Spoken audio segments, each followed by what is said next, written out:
maligayang pagbati sa inyo ng kapayapaan at sumayin yung Panginoon mga kapatid. Dito na naman na panibagong episode ng Ang Dating Landas by Bro Jaren. Para hindi na magtagal, dito si Bro Jaren. Sumayin niyo ang Panginoon mga kapatid at muli tayo ay nasa episode na naman ng panibago at ang ating bagong programa na Ang Dating Landas. Ngayon, ano ba ang purpose ng Ang Dating Landas? Ito ba'y para siraan ng mga tao? O ito ba para ibulgar ang katotohanan o mga kalokohan ng mga protestante na nagmamalasakit sa hindi mabuting akala?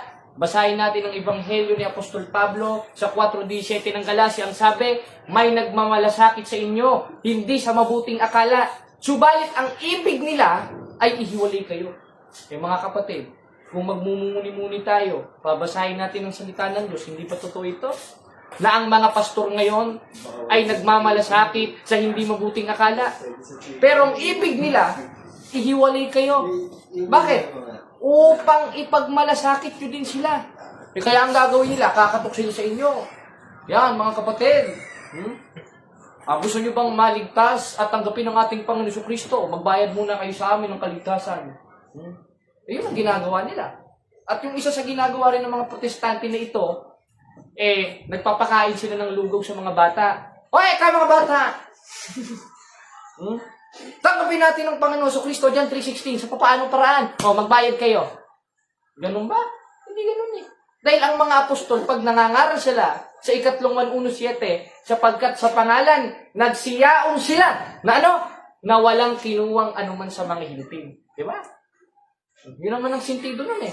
Na ang mga apostol, pag naglilibot sila, gaya ng sabi ni Cristo sa 28:20 ng Mateo, at nangangaral sila sa pangalan, o dala-dala nila ang pangalan ng ating Panginoon Jesucristo, sa ikatlong 1:17, nagsisiyaon sila na walang kinukuwang anuman sa mga hintin.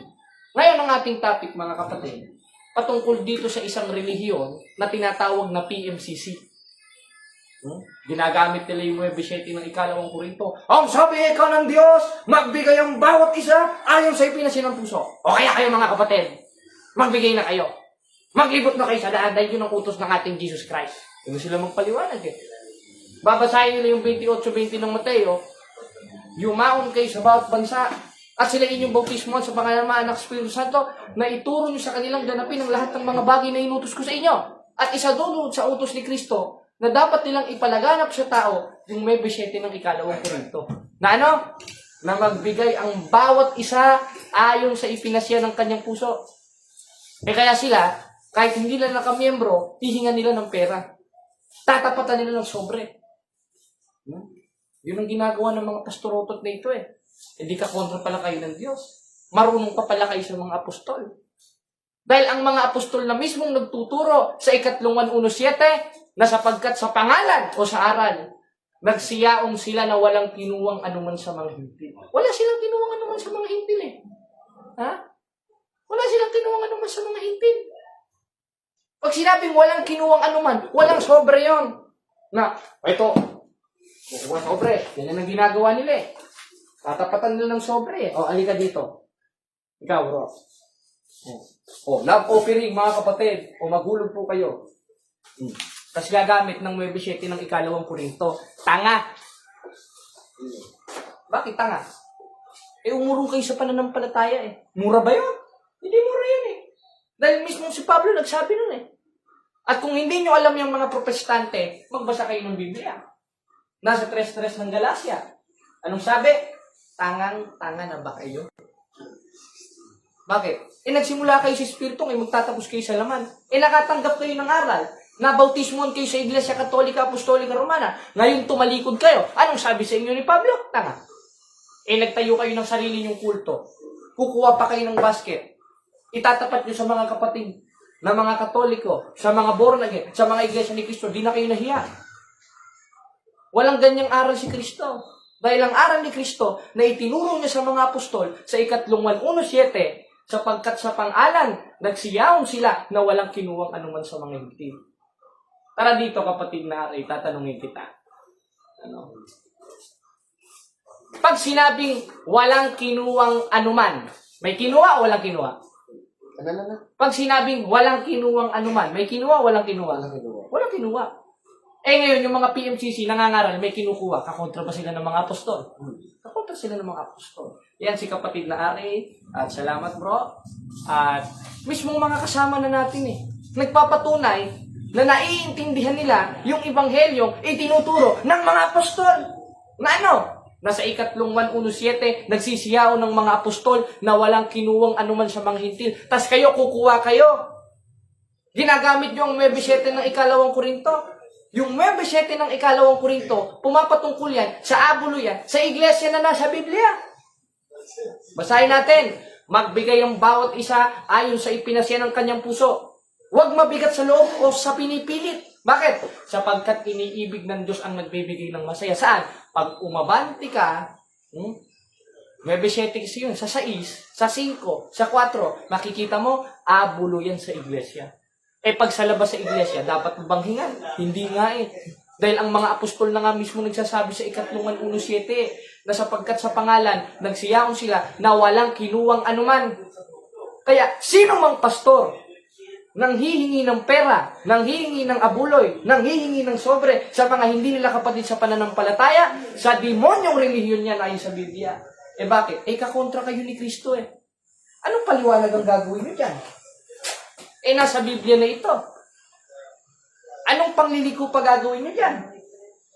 Kapitulo, versikulo na mismo nagsasabi na yung 9:7 ng ikalawang Korinto, pag umabanti ka sa 6, sa 5, hanggang 4, pumapatungkol ito sa abulo yan, sa iglesia na nasa Biblia.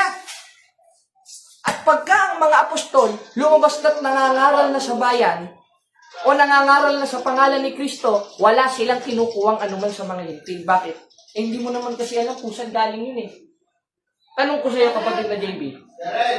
Sa panahon ngayon, ano-ano ang mga trabaho ng tao? Nasa panahong mapanganib na tayo. Dito ka, kapatid na JB. Sabi sa ikalawang Timoteo, tayo'y nasa panahon ng mapanganib. Bakit? Ang mga tao magiging maibigin sa kanilang sarili, maibigin sa salapi, mayayabang, mapagtungayaw. Ngayon, meron na bang mga magnanakaw? Meron na bro. Meron. Meron na bang mga namamakla? Marami niyan bro. Meron na ba ngayon na yung kanilang trabaho ay prostitute? Oo. Kung halos lahat ng reliyon, meron ganyan saktong natapatan ng sobre nung PMCC. Tanong, tatanggapit ba ng Diyos yun? Hindi. Basahin natin ang 15:8 ng Kawikaan nang sabi, ang hain ng masama ay kasuklam-suklam sa Diyos. Kaya, yung hiningan ninyo ng sobre, natimingan ninyo na yun ay prostitute. At galing sa madumi ang pera nun, hiningan nyo ng pera, kayo na mismo ang gumagawa ng ikasusuklam ng Diyos. Kaya yung abulo yan, sa 9:7 ng ikalawang Korinto, hindi pumapatungkol yun sa hindi ninyo kaanib. Pumapatungkol yun sa mga kaanib. Dahil ang mga apostol, pag nangangaral sila sa hindi nila kaanib, sabi sa ikatlong 1:7, wala silang kinukuwang anuman. Pag sinabing walang kinukuwang anuman, kahit piso, kahit 2, kahit 3, kahit 4, kahit 100, wala silang kinukuha. Di ba? Bakit? Dahil ang aral ng mga apostol, 8:3 ng ikalawang Korinto, ayon sa kanilang kaya, nagpatotoo ako, at higit pa sa kanilang kaya, nagsiabuloy sila sa sariling kalooban. Saan? Abuluyan ng mga banal sa loob ng iglesyang nasa Biblia o iglesia ni Kristo o iglesia ng Diyos. At according sa katisismo ng simbahan, sa 811 of Catechism of the Catholic Church, the Church of Christ is the Catholic Church. Kaya wala kayong karapatang gawin yan. Kami ang may karapatang gawin yan. Kaso, sa kapatid sa pananampalataya bilang kaisan.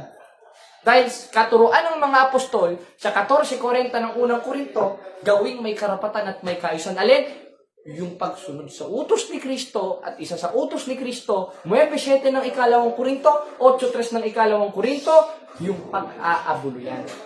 Kaya yun ang topic natin. Kaya mag-ingat kayo mga kapatid. Hindi na ako magtataka, marami yan.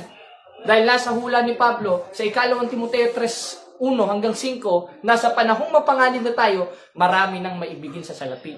At marami ng pastor sa 4:17 ng Galacia na nagmamalasakit sa hindi mabuting akala. Muli, sa awa tulong ng Diyos mga kapatid, wala na tayong maraming oras. Salamat sa Diyos.